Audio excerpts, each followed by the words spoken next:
move to the 10-minute rule motion. Dame Maria Miller.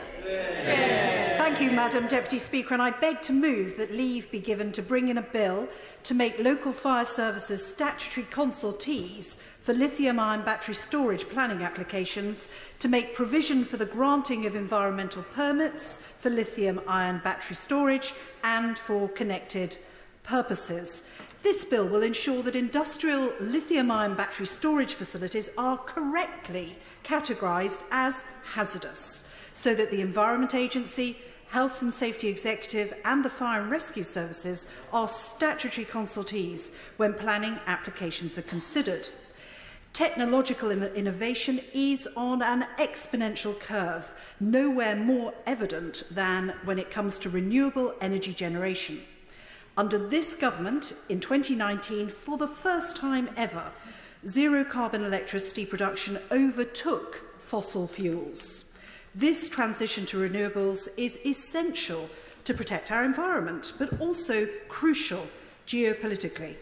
We know only too well that hostile powers are willing to use energy supplies as a weapon.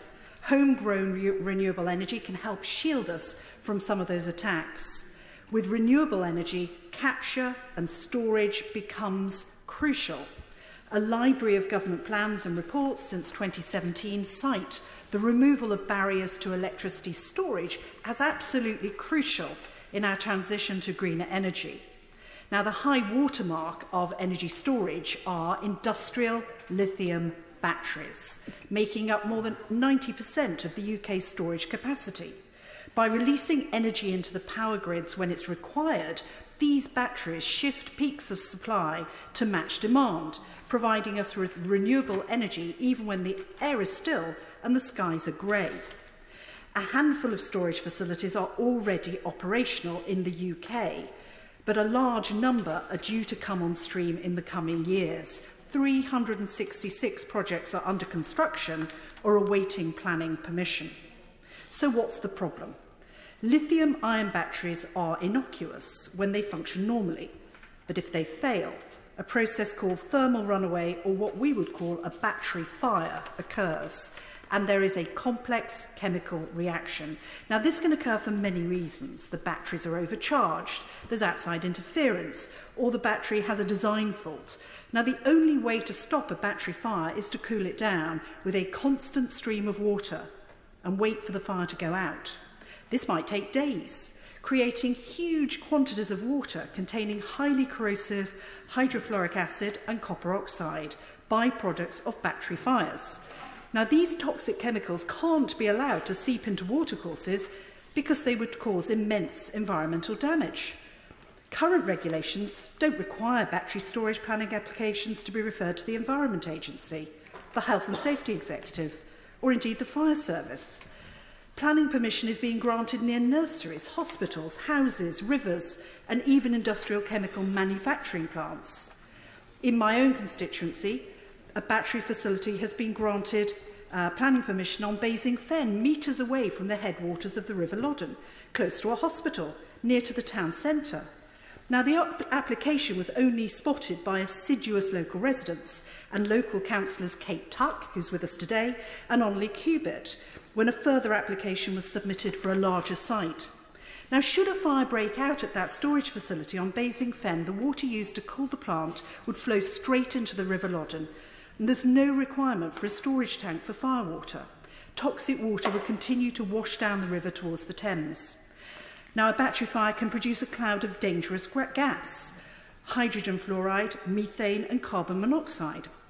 If the vapour cloud from a battery fire meets an ignition point, it can explode, as in Arizona in 2019, when fire officers tackling that battery fire suffered life-changing injuries when the unit exploded.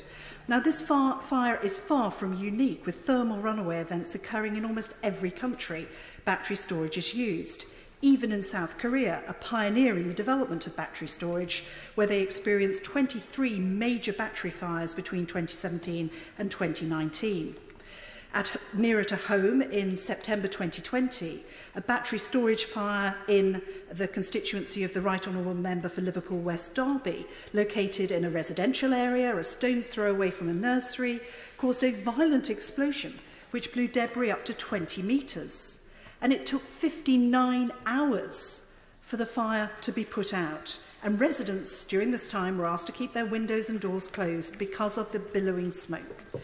Now, we need lithium-ion battery storage facilities, but they must be seen correctly for what they are, highly complex, with the potential to create dangerous events and hazardous substances. Now, Madam Deputy Speaker, the news is good that we don't need new regulations. We simply need to use the ones we've got better. We already have robust legislation, both in the Planning Hazardous Substances Regulations 2015 and the Control of Major Accident Hazard Regulations. My bill will correctly apply these regulations to battery storage sites. We have to heed warnings from experts like Dr. Wade Allison, who is Professor of Physics at Oxford University, who said, and I quote, "Although batteries are essential in our world, naively multiplying them while ignoring safety questions is dangerous and negligent. That is what is happening. Large-scale battery storage systems should be classed as hazardous establishments in order to be regulated appropriately." End quote. Now, by correctly categorising industrial lithium-ion batteries as hazardous, my bill will ensure that the Environment Agency and the HSE are consulted during planning applications. Furthermore, Madam Deputy Speaker, Phil Clark, the Emerging Energy Technologies Lead at the National Fire Chiefs Council, has called for developers to engage at the earliest opportunity with the local fire and rescue service. He explains that the National Fire Chiefs Council are still learning about the potential impact of the exponential introduction of lithium batteries. Without an understanding of the risks and appropriate control measures required, we risk as a society creating the next legacy fire safety issue. His words, not mine, Madam Deputy Speaker. Now, my bill will make fire and rescue services statutory consultees for all battery storage facilities.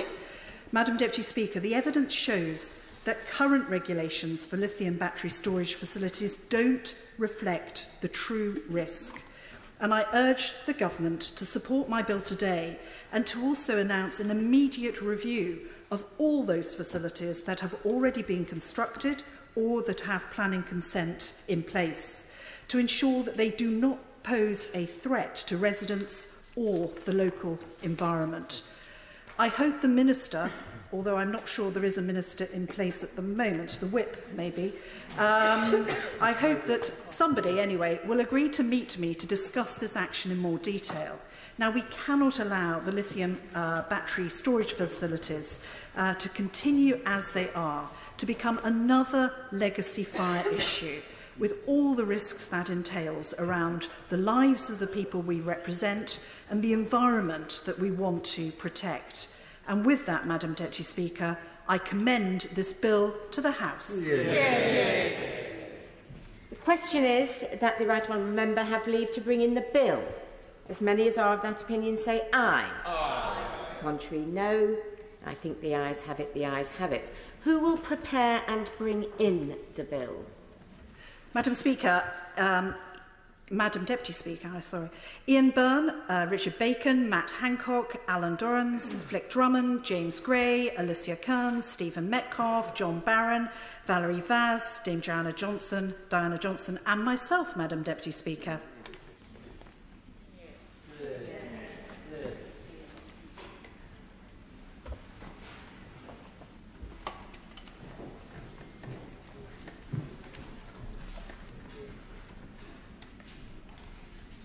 Dame Maria Miller.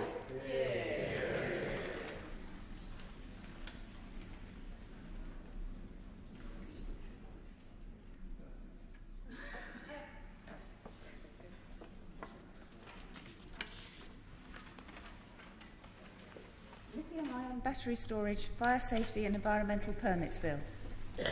Second reading what day? The 24th of March, Madam Deputy Speaker. The 24th of March 2023. Thank you.